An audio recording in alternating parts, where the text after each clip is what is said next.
Rhapsody of realities आज 18 अक्टूबर सोमवार, आज मंडे 18 अक्टूबर 2021। आज रैप्सोडी ऑफ रियलिटीज़ में पास्टर क्रिस ओयाखिलोम द्वारा जो वचन हमको सीखने के लिए मिला है, हम उस वचन के आधार से देखेंगे।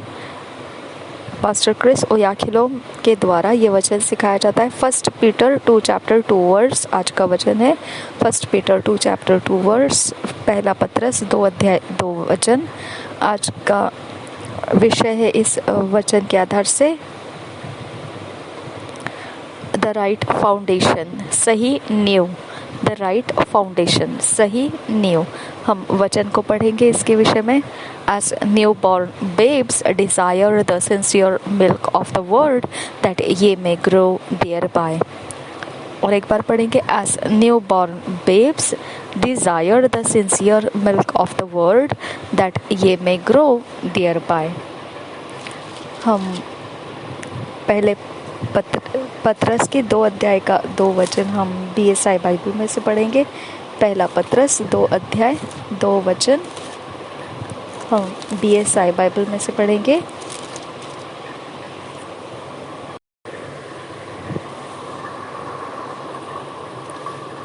नए जन्मे हुए बच्चों के समान निर्मल आत्मिक दूध की लालसा करो, ताकि उसके द्वारा उद्धार पाने के लिए बढ़ते जाओ। और एक बार पढ़ेंगे। पहला पत्रस 2 अध्याय 2 वचन, नए जन्मे हुए बच्चों के समान निर्मल आत्मिक दूध की लालसा करो, ताकि उसके द्वारा उद्धार पाने के लिए बढ़ते जाओ। वचन के आधार से आज हम सीखेंगे। पास्टर क्रिस ओयाखिलोम हमको ये वचन सिखाते हैं। Everything that would stand and endure needs a good rock solid foundation.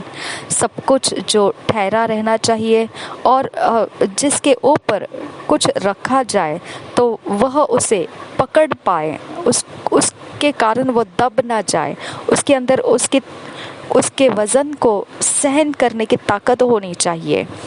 तो ऐसा अगर आप चाहते हैं तो उसके लिए आपको चाहिए कि एक मजबूत और अच्छा चट्टानी ऐसा नींव बंधा जाए।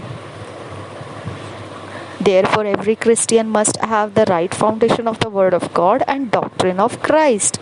इसीलिए हर एक मसीही को चाहिए कि उसके पास परमेश्वर के वचनों का सही नींव बना हुआ रहना चाहिए और मसीही सिद्धांतों का भी।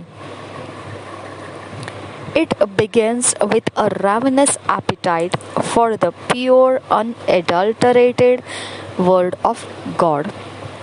ये शुरुआत होता है एक महाभयंकर भूख के साथ, ऐसी भूख जो शुद्ध रहने के लिए होती है और जो शुद्ध और बिना दूषित किया हुआ परमेश्वर के वचन के लिए जो भूख होती है, महाभयंकर भूख, वो उसके साथ शुरू हो जाता है नींव बनना। Nothing but God's word guarantees your spiritual growth. ऐसा कुछ भी नहीं जो आपकी आत्मिक उन्नति कर सकता है, बल्कि केवल परमेश्वर का वचन ही इस बात की निश्चितता देता है आपके आत्मिक उन्नति हो जाएगी। The scriptures emphasize growing unto perfection, starting with ensuring you understand the fundamentals. पवित्र वचन आग्रह करता है हमसे कि हम सिद्धता की ओर बढ़ते जाएं। इसकी शुरुआत होती है निश्चितता के साथ, जो कहता है हमको कि आप निश्चित रखो अपने आप में, इस समझ के साथ आप रहो जो आप सीख रहे हैं, नींव आपकी बन रहे हैं, उसके मूल क्या है, उसका आधार क्या है, उस विषय में आप निश्चित बनाइए अपने आप को और आप सिद्धता की ओर बढ़ते जाइए। ये हमको पवित्र वचन आग्रह के साथ कहता है। Luke reports how the apostle Paul used the school of Tyrannus to debate and teach, presenting the word of God on a daily basis to the new Christians for a space of 2 years. Acts 1:19 chapter 1 verse से 10 verse में लिखा है। प्रेरितों के काम 19 अध्याय 1 वचन से 10 वचन तक जब हम पढ़ेंगे तो यहाँ पर हमको पता लगता है किस प्रकार से लूका ने एक बात के विषय में लिख रखा है। वह बता रहा है ऐसा किस प्रकार से प्रेरित पौलुस ने इस्तेमाल किया, जो पाठशाला तिरुन्नुस में थी उसने कैसे उपयोग में लाया, वाद विवाद करते हुए और सिखाते हुए।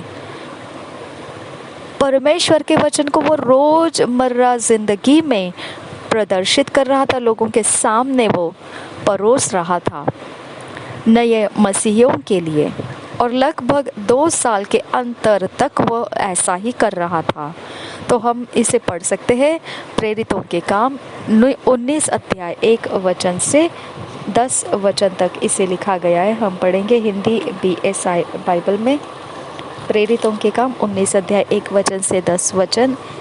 इफिसुस नगर में पौलुस, पहले वचन से पढ़ेंगे। जब अपुल्लोस कुरिन्थुस में था तो पौलुस ऊपर के सारे प्रदेश से होकर इफिसुस में आया।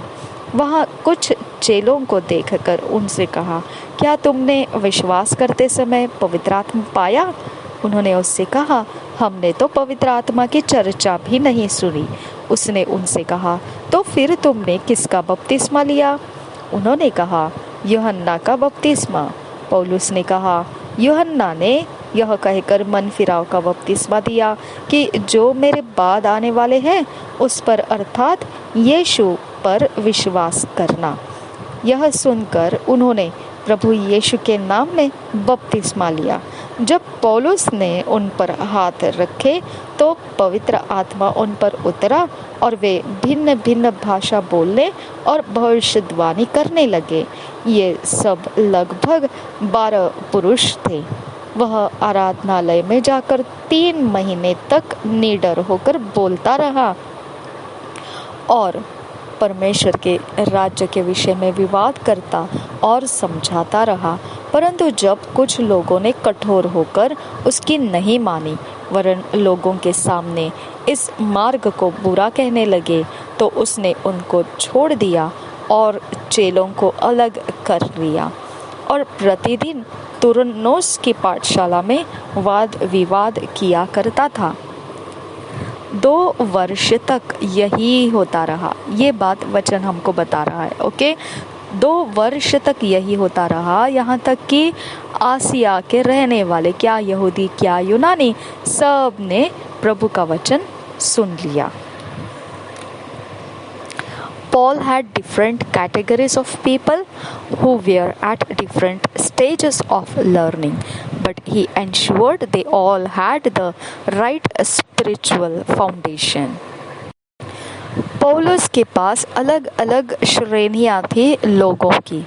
अलग अलग श्रेणी के लोग पौलुस के पास थे जो अलग अलग स्तर से शिक्षा प्राप्त कर रहे थे, परंतु जो स्तर से भी वो शिक्षा प्राप्त कर रहे हैं पौलुस के द्वारा, पौलुस इस बात के विषय में निश्चितता रख रहा था कि वह सही आत्मिक नींव को ही प्राप्त करे और उनके पास केवल सही आत्मिक नींव ही रहे। After the foundations, however, it's important to move to the higher class, the more advanced teachings. Therefore, leaving the principles of the doctrine of Christ, let us go on unto perfection, not laying again the foundation of repentance from dead works and of faith toward God, of the doctrine of baptisms and of laying on of hands and of resurrection of the dead and of eternal judgment, and this will we do, and if God permit. Hebrews 6 chapter 1 verse to 3 verse। फिर ये बात ऐसी है कि जब नींव डाल दी जाए फिर भी एक बात बहुत ज़रूरी रह जाती है कि अब लोगों को उन्नति के दर्जे पर चढ़ाया जाए, एक ज़्यादा आगे बढ़कर शिक्षा जो रहती है, उस उन्नति की शिक्षा जो आगे बढ़ने वाली शिक्षा है, उसमें वह उठा लिए जाए। अगर हम इसको वचनों में पढ़ने जाएंगे तो इब्रानियों के पत्री के 6 अध्याय के 1 वचन से 3 वचन में ऐसा लिखा है। इब्रानियों की पत्री 6 अध्याय 1 वचन से 3 वचन हम पढ़ेंगे BSI बाइबल में से। इसलिए आओ मसीह की शिक्षा की आरंभ की बातों को छोड़कर हम सिद्धता की ओर आगे बढ़ते जाए। देखा, तो यहाँ पर सिर्फ हमें पश्चाताप लगातार 10 साल 20 साल 40 साल 50 साल वही एक प्रचार को हम लोग मसीह में आ चुके हैं, फिर भी हम उनको वही प्रचार देते नहीं रहना है। यहाँ पर बोला है शिक्षा की आरंभ की बातों को छोड़कर, अब उनको वो ज़रूरत नहीं लगना चाहिए। ओके, अब उनकी वो ज़रूरत नहीं रहना चाहिए कि उनको पश्चातापी जीवन मिले, पश्चातापी जीवन से चले। उनको इसकी ज़रूरत नहीं बननी चाहिए। उन्होंने खुद अपनी जिम्मेदारी उठा लेना चाहिए कि अब पश्चाताप का जीवन ऐसे ऐसे जिया जाता है, तो हमने उसको रोज़मर्रा ज़िंदगी में जीना है। उसके लिए उनको प्रचार करके बताने की अब ज़रूरत बाकी नहीं रहनी चाहिए, ऐसा ये वचन बता रहा है। इसलिए आओ मसीह की शिक्षा की आरंभ की बातों को छोड़कर हमें सिद्धांत की ओर आगे बढ़ते जाए और मरे हुए कामों से मन फिराने और परमेश्वर पर विश्वास करने और बपतिस्मा और हाथ रखने और मरे हुओं के जी उठने और अंतिम न्याय की शिक्षा रूपी नींव फिर से न डाले। यदि परमेश्वर चाहे तो हम यही करेंगे। हालेलुया। तो हमारे पास उन्नति की ओर हमारा लक्ष्य होना चाहिए, हमारा उन्नति की तरफ ध्यान होना चाहिए। अगर हम उन्नति की ओर ध्यान रखना चाहते हैं तो हमको बारंबार कोई आकर ये बोलने की, ये प्रचार करते रहने की ज़रूरत नहीं पड़नी चाहिए कि तुमको पश्चाताप करना चाहिए। वही बातों को बारंबार बोलने की ज़रूरत नहीं पड़नी चाहिए। वो हमारी अपनी व्यक्तिगत जिम्मेदारी में हमने उठा लेना है कि हम ऐसे मरे हुए कामों से मन फिराए और बारंबार हमको पश्चाताप करने का रास्ता हमको पकड़ना ना पड़े, क्योंकि हम दुष्टता नहीं कर रहे हैं, हम दुष्टता के अधीन नहीं जा रहे हैं, हम दुष्टता को अपना जीवन नहीं दे रहे हैं, तो फिर पश्चाताप का अवसर लेने की भी हमको ज़रूरत नहीं पड़ती है। हालेलुया। ये उन्नति का रास्ता हो जाता है। वहाँ कहा गया है वचन में कि बारंबार आपको उस बात पे ही अटक कर प्रचार करते रहने की ज़रूरत नहीं पड़नी चाहिए। आप जिम्मेदारी उठाइए अपने व्यक्तिगत जीवन के अंदर, ऐसे कुछ काम मत कीजिए जो परमेश्वर को भाता नहीं है, फिर आपको पश्चाताप का प्रचार का ज़रूरत पड़े। ऐसा काम करे ही ना, आप मन फिराइए ऐसे मरे हुए कामों से। आमीन। और वहाँ आखिरी में परमेश्वर का वचन वो और एक बार ऐसा कह रहे हैं, अगर परमेश्वर चाहता है कि फिर भी हम पश्चाताप के ही प्रचार करते रहे तो हम वैसे भी करने को तैयार है, कोई प्रॉब्लम नहीं है। ओके। और फिर अगर परमेश्वर चाहता है कि हम अब उसको थोड़ा पीछे रखें और आगे दूसरी बातों में अपना मन लगाए, बपतिस्मा के बारे में, हाथ रखने के विषय में और पुनरुत्थान के जीवन के विषय में और अनंत काल के जो न्याय के जीवन के विषय में, अगर परमेश्वर चाहता है कि वही हम बातें करते रहे तो वैसे हम करेंगे। जैसा परमेश्वर हमें आज़ादी देगा वैसे वैसे हम उसके विषय में बातें करते और लोगों को सिखाते हुए, उन्नति कराते हुए लेकर जाएंगे। ऐसा पौलुस यहाँ पर वर्णन कर रहा है वचन के अंदर।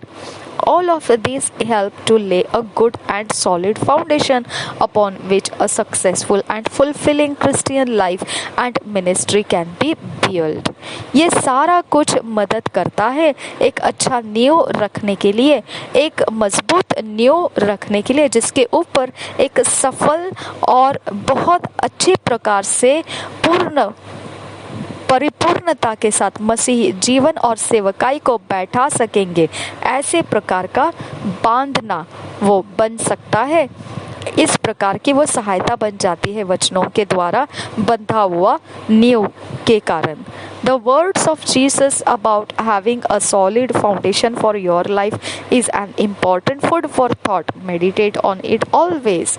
He said, everyone who hears these words of mine and puts them into practice is like a wise man who built his house on the rock. The rain came down, the streams rose, and the winds blew and beat against that house, yet it did not fall because it had its foundation on the rock. But everyone who hears these words of mine and does not put them into practice is like a foolish man who built his house on sand. The rain came down, the streams rose, and the winds blew and beat against that house, and it fell with a great crash.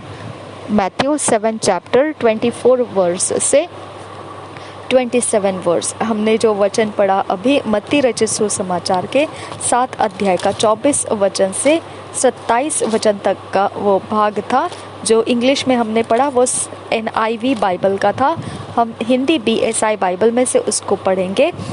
ऐसा है ये कि जब यीशु मसीह उसके वचनों के विषय कह रहा था तो वो बहुत जिक्र के साथ ये बता रहा था कि एक जो पक्का मजबूत नींव जीवन के अंदर आपके है, तो इतना महत्वपूर्ण ये एक सोच है, आपके सोचों के लिए ये बहुत महत्वपूर्ण आहार है, ये पोषण है कि आपने इसके बारे में लगातार मनन करना है। वचनों का होना आपके अंदर मजबूती लाता है, आपकी मजबूत नींव बनाता है आपके जीवन में। आपको इसे भूलना नहीं है। ये आपको उदाहरण के तौर पर यीशु मसीह वचनों का जो महत्वपूर्ण रास्ता आपके जीवन में होने की ज़रूरत है, नींव बनने की, मजबूत होने की ज़रूरत है, इसको जब वह सिखा रहा था तब उसने इस प्रकार से उसे सिखाया था। मत्ती रचित सुसमाचार के 7 अध्याय के 24 वचन से 27 वचन में लिखा है, इसलिए जो कोई मेरी ये बातें सुनकर उन्हें मानता है वह उस बुद्धिमान मनुष्य के समान ठहरेगा जिसने अपना घर चट्टान पर बनाया और मेघ बरसा और बाढ़ें आई और आंधियाँ चली और उस घर से टकराई, फिर भी वह नहीं गिरा क्योंकि उसकी नींव चट्टान पर डाली गई थी। परंतु जो कोई मेरी ये बातें सुनता है और उन पर नहीं चलता वह उस निर्बुद्धि मनुष्य के समान ठहरेगा जिसने अपना घर बालू पर बनाया और मेघ बरसा और बाढ़ें आई और आंधियाँ चली और उस घर से टकराई और वह गिरकर सत्यानाश हो गया। मत्ती रचित सुसमाचार 7 अध्याय का 24 से 27 वचन इस प्रकार से है ये, इसलिए जो कोई मेरी ये बातें सुनकर उन्हें मानता है वह उस बुद्धिमान मनुष्य के समान ठहरेगी जिसने अपना घर चट्टान पर बनाया और मेघ बरसा और बाढ़ें आई और आंधियाँ चली और उस घर से टकराई, फिर भी वह नहीं गिरा क्योंकि उसकी नींव चट्टान पर डाली गई थी। परंतु जो कोई मेरी ये बातें सुनता है और उन पर नहीं चलता वह उस निर्बुद्धि मनुष्य के समान ठहरेगा जिसने अपना घर बालों पर बनाया और मेघ बरसा और बाढ़ें आई और आंधियाँ चली और उस घर से टकराई और वह गिरकर सत्यानाश हो गया।